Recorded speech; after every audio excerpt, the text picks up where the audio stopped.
that for the fresh footage.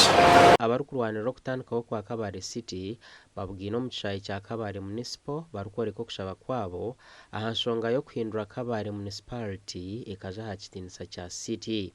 Abo kuba twatunga city resources ziri kwija Kabale niza kweyonja emirimo niza kweyonja service delivery niza kutere nizo tujya nitumusho which were going to say this municipal man to start mayors, road mayors of our cities, the Chicana, they have had to the Janu, and that road mayor Ambara, Niga road mayor for photo, Niga any road mayor, where you got not a government.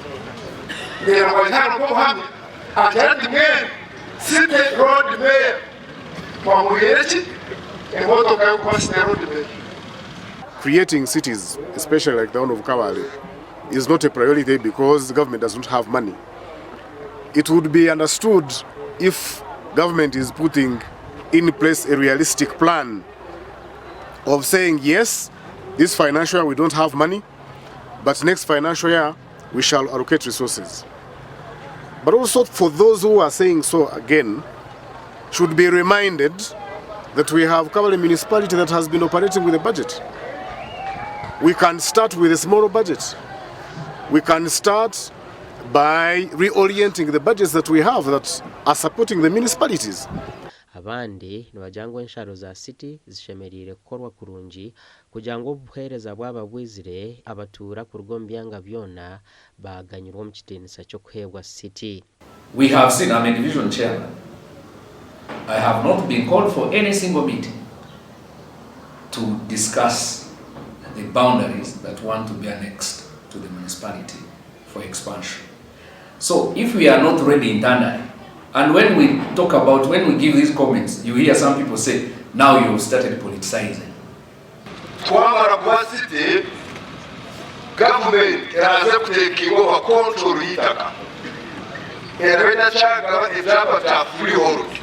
Eraka ejaba ta leasehold. Mugambira abantu bateze ejaba bushari kare kugira ngo City shanga abantu bita bingi. Bataraze ko bapandisa hitaka. Twamara kuza mu City. Bitwe Minister wa Government z'ebyanga Raphael Magezi agambira omushaki witwa hasimu ngwende mbonsya tiziri kwija kukorwa ahabo kuba government teine mpiha. It's not cancelled their creation. We've simply pushed it ahead. So what more can do?